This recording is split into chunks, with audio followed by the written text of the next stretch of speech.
Wilbur & Associates or Hartford Insurance, total request is $108,164.61. Optum Subrogation, $118, $805.62. Progressive Insurance, $10,000 for victim GGG, and Progressive Insurance, $104,662.64 for victim Q. All right, and I believe your letter of November 29 indicates the additional amounts that you're seeking. And then this document really totals things up. Yes, it does. And at the bottom, already ordered the EMC insurance for Waukesha School District. That was already ordered, and there's no update to that number, so that number can remain as fixed.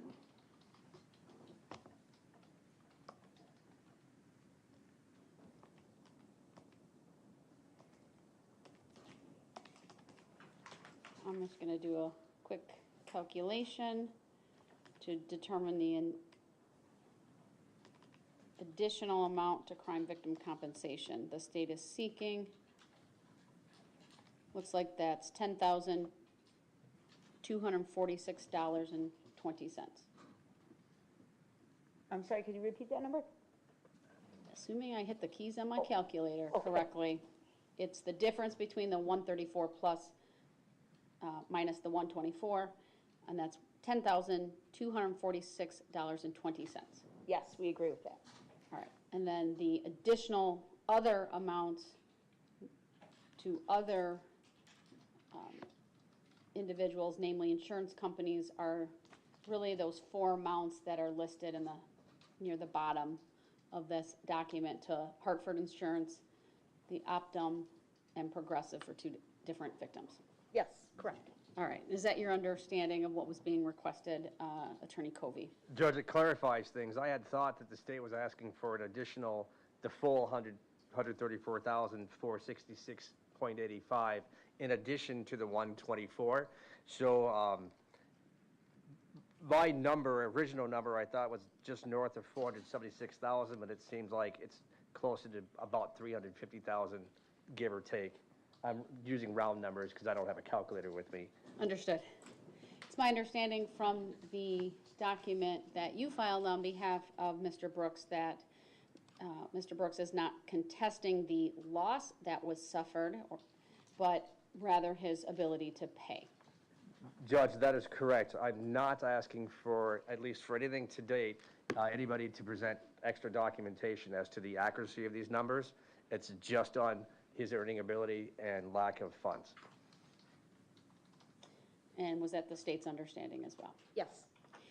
I know in the filing from Attorney Covey, I don't recall if it was the letter or the actual motion to deny, there's a claim that Mr. Brooks is indigent based upon his incarceration. Is the state going to take any issue with that? We're agreeing to that fact, Your Honor. We've reached a stipulation with Attorney Covey that recognizes Mr. Brooks, to our knowledge, is indigent at this time and that his future earning capacity would be limited to prison wages. And that's an agreeable stipulation to the defense? Judge, we reached that agreement yesterday. Absolutely, I suggested it. I don't want to be presumptuous, but I know the last time the court addressed restitution, the state was requesting really an order related to an escrow account. Should there be future payouts or earnings by Mr. Brooks, will you be making the same request?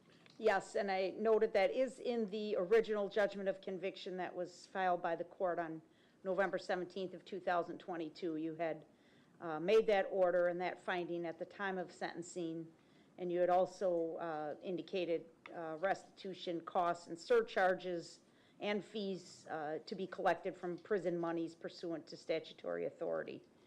And so we're going to ask both of those orders remain in place. Will your client have any objection to that? If there's additional restitution, I don't object to the escrow account. That would be for monies paid to Mr. Brooks, not. a restitution, not a escrow account beyond that, under 949-165.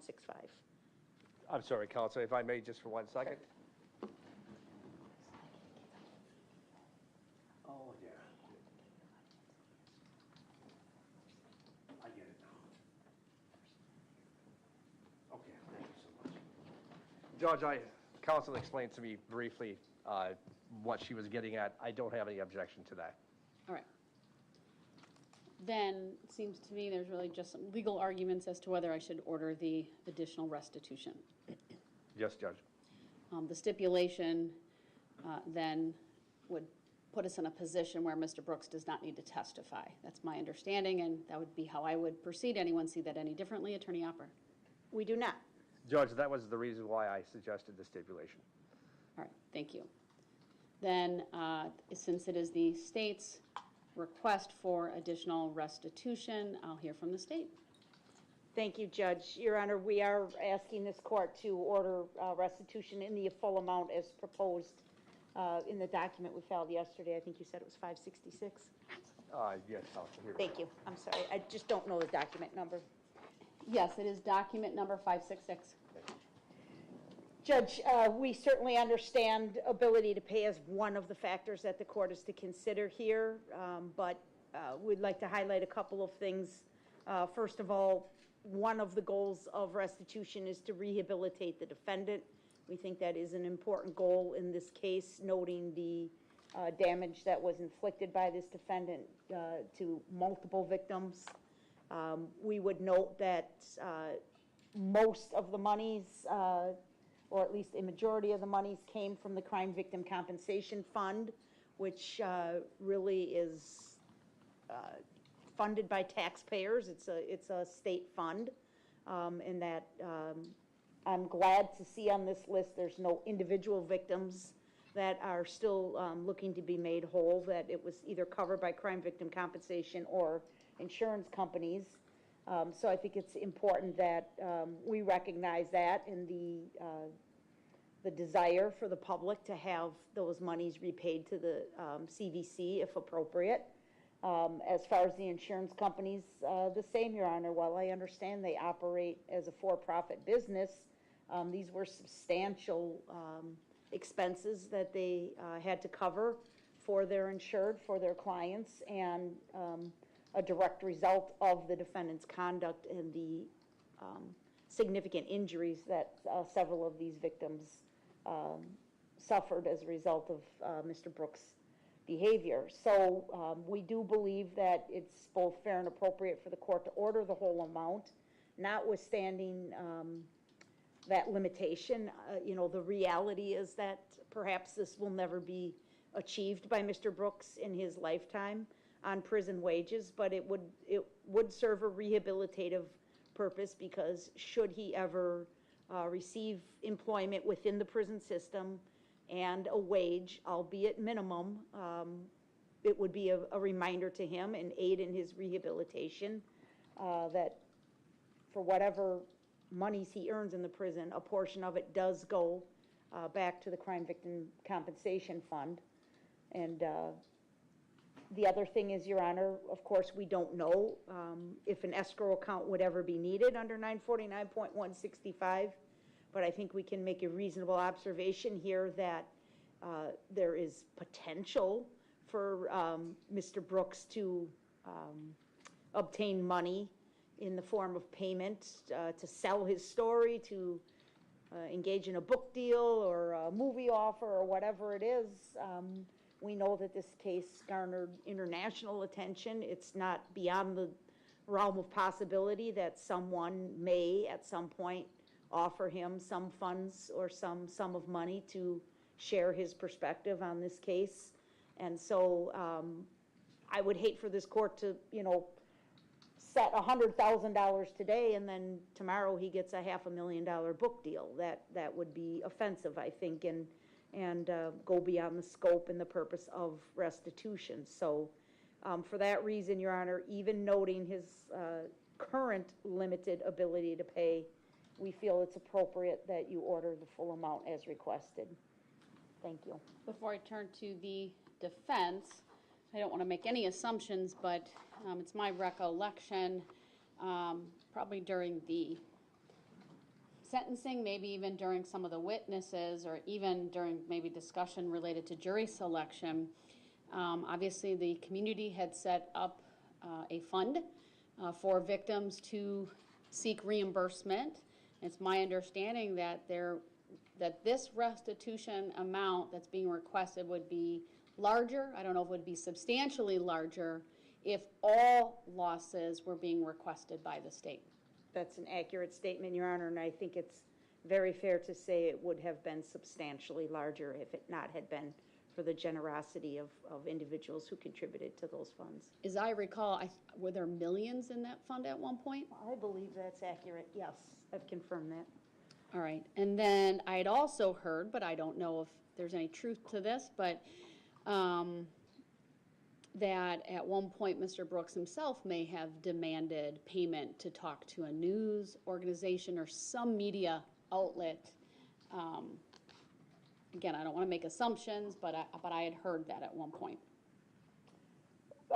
Attorney Wichow and I are, I've heard that as well, but I can't confirm that with any certainty, Your Honor. All right, thank you. Then turning to you, Attorney Covey. Thank you, Judge.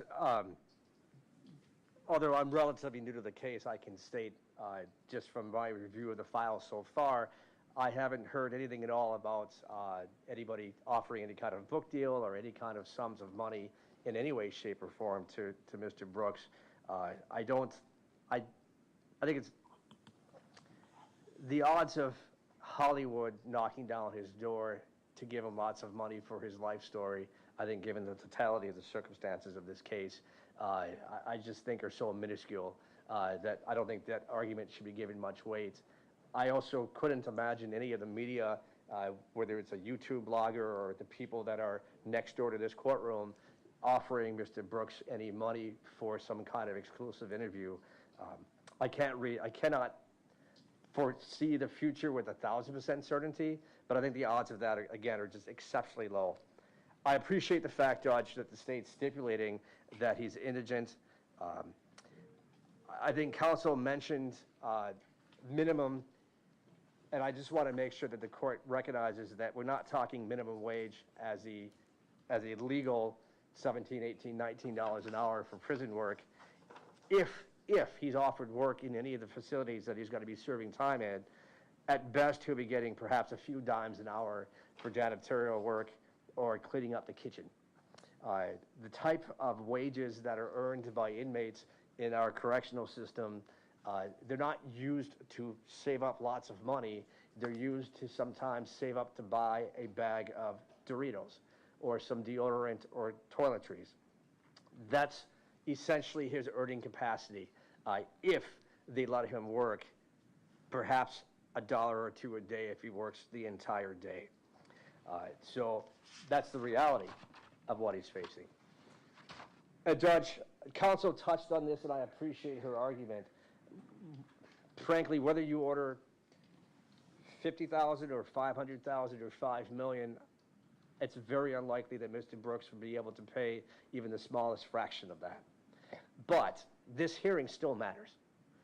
This is not just a moot point or a moot exercise, because you do have the duty, Judge, to balance 5 sometimes competing factors as listed in Wisconsin Statute 973.2013. I mentioned it in my motion, and then of course the 5th factor was I sent a letter to the court about that yesterday.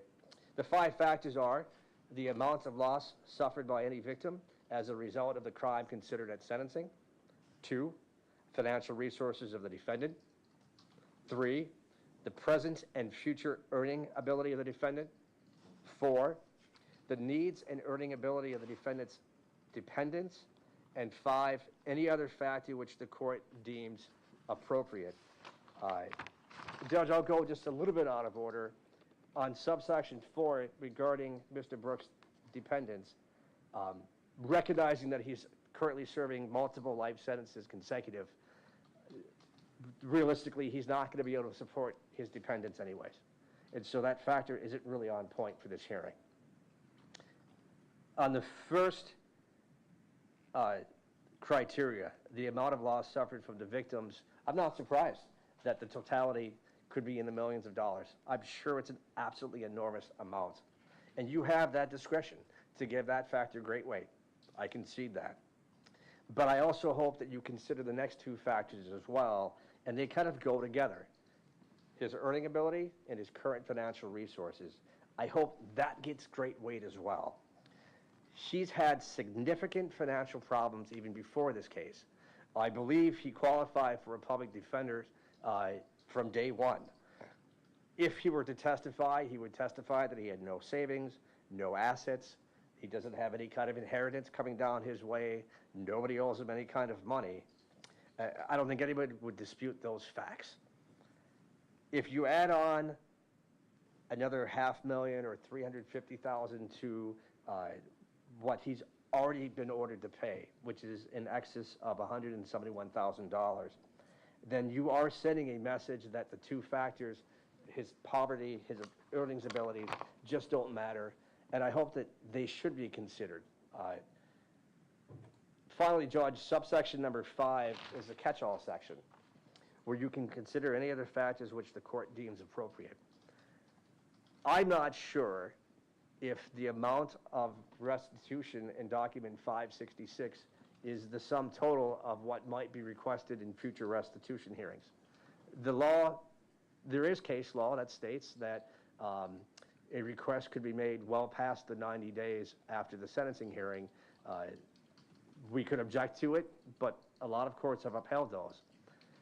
And I believe just for the sake of judicial efficiency, since he cannot pay anyways, since he really couldn't raise more than a couple of dollars a month anyways, is it worth the court system's resources, our time, the court's time, the community's time, to have potential extra restitution hearings when the ability for him to pay anything is going to be minimal or nil?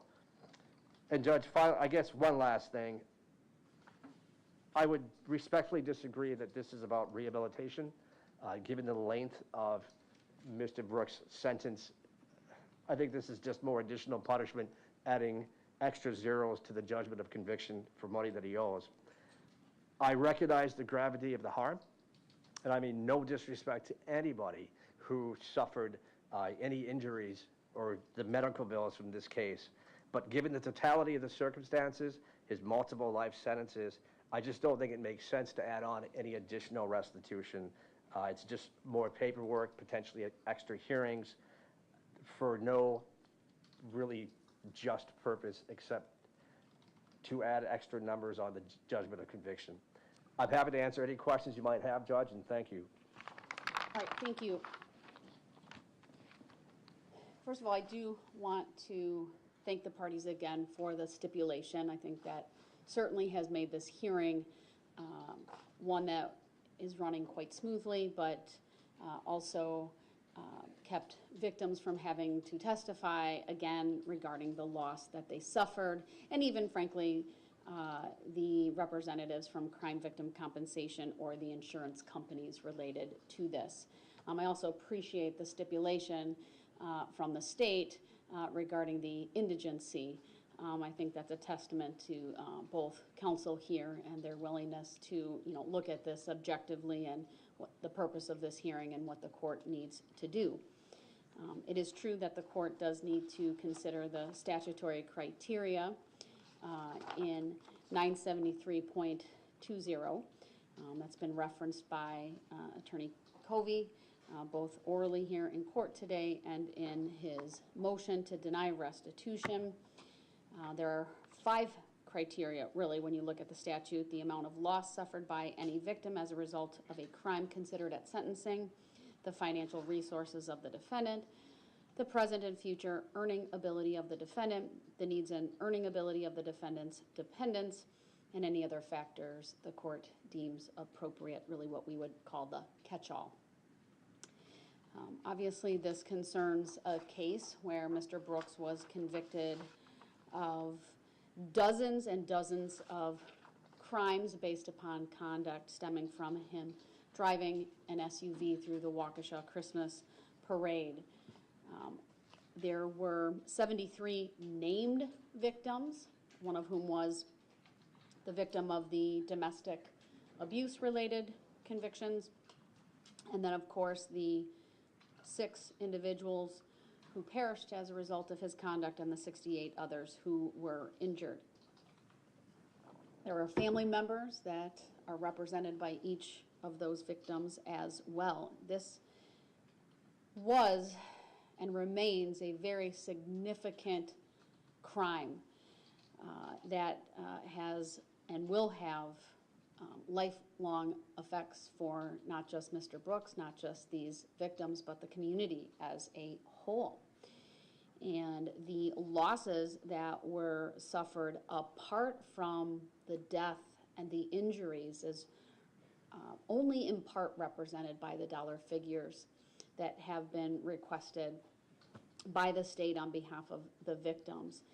And that's what prompted one of the questions to Attorney Opper is that there was, and I think perhaps, I don't know if it still has any money left in it, but we know that there was a fund set up by community members, really funded, I'm sure, if you were to look carefully, probably internationally, with millions of dollars that helped defray costs and the loss to many of the victims.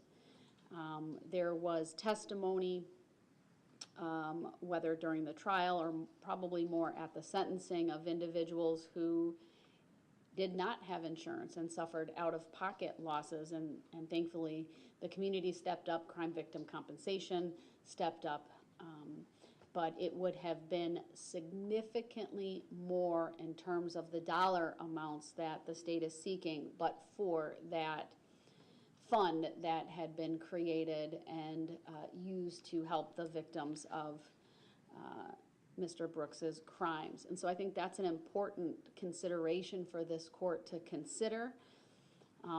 In addition to the type of loss that was suffered here, I mentioned this earlier, there was death, great bodily harm, certainly emotional and physical trauma, and because this involved a parade and Mr. Brooks driving through it, there's also that sense of security and safety in our community that he robbed not just the parade goers on that fateful day, but really the community, the state. I think anyone who's heard anything about this case would feel a real sense of security that was stolen by Mr. Brooks. I do think the state's argument on rehabilitation is a solid argument. The bottom line is Mr. Brooks completely minimized his conduct both during the trial and at sentencing. And it is important, if only symbolic, that while he is in prison for the rest of his life, that whatever meager sums he might make with a prison wage, that there be a reminder to him why there is this deduction from his monies, that his ability to go to the canteen or to buy some extra item that's not otherwise provided by the prison, that there be that reminder to him that he doesn't have even the full access to whatever money is on his account. Now, I'd remind everyone, the law caps what that deduction will be at 25%. I think that's a very clear recognition by our legislature of the balance that the system needs to have as it relates to prison monies. And I think that's an appropriate cap. I also think it's important that this court consider that the vast majority, I shouldn't say vast majority, but a significant amount of the restitution is to crime victim compensation, which is a state fund, largely, if not all, funded by taxpayers. And even if there were some grants that are there from federal resources, which I imagine there might be, that's still taxpayer funded. And so I think that's another consideration for this court to look at and consider. Now, I do have to balance. I'll look at all the criteria. Obviously, significant amount of loss. That's criteria reflected in sub 13 sub A. Sub 13 sub B, the financial resources of the defendant. Clearly, they are extremely limited at this time. However, there is absolutely no doubt in my mind that the possibility exists for Mr. Brooks at some point in the future to possibly profit from a book deal, a made-for-TV movie, a movie, whatever it may be. Maybe it's just doing an interview or whatever the case may be. I don't think that can be ruled out, even if he is obviously the person who was convicted of that, but there was international attention. This court had Court TV in to stream the trial. This court has always streamed every hearing as it relates to this case, in part because of the number of victims, and I could not, I don't have a courtroom big enough in this county to hold all parties involved. Certainly during the trial, this courtroom was packed on a daily basis, and to say that the trial went viral, I think, would be an understatement. And so all of that relates to, though, that catch-all factor and the possibility that Mr. Brooks could come into a sum of money at a later point in time because of the story that he could provide or tell on his own behalf. You need only look at Netflix to know that crime stories are incredibly, they're things people want to watch. People find them interesting. People want to know the why. They want to know the how. And it's certainly not just this case, but we've seen it, and not that that's been on Netflix or anything, but other cases have captured the attention. So I don't think it's beyond the, it's not an impossibility, let's say. It's, I think, a very real possibility that someone might produce something someday for more of a commercial or theatrical type purpose, even if it's a true crime type situation. And that it's possible that Mr. Brooks could profit from that. And that certainly is why, at the time of sentencing, the court addressed the request by the state related to the escrow account. I think that's important to do that here. And so when I balance all of these things, when I consider the significant amount of the loss, the court's desire to hold Mr. Brooks accountable, and even if it's a small reminder with his prison monies, that does serve a very important rehabilitative role, because even though he's serving successive life sentences, we all hope that one day he truly is able to accept full responsibility for what he has done, not minimize his conduct, and so that this award of restitution in full, as the state has requested, is important. And I will grant the additional amounts, as I indicated earlier. It's $10,246.20 to crime victim compensation. That total then to them for the judgment of conviction is $134,466.85. Then to Wilbur and Associates, which is Hartford Insurance, $108,164.61. Optum Subrogation, $118,805.62. And then Progressive Insurance for victim GGG, $10,000, and Progressive Insurance for victim Q, $104,662.64. That is, of course, on top of what the court had already ordered to EMC Insurance of $47,193.29. So again, I'll grant the request of the state. We'll also include that it be payable out of any prison monies per state statute, and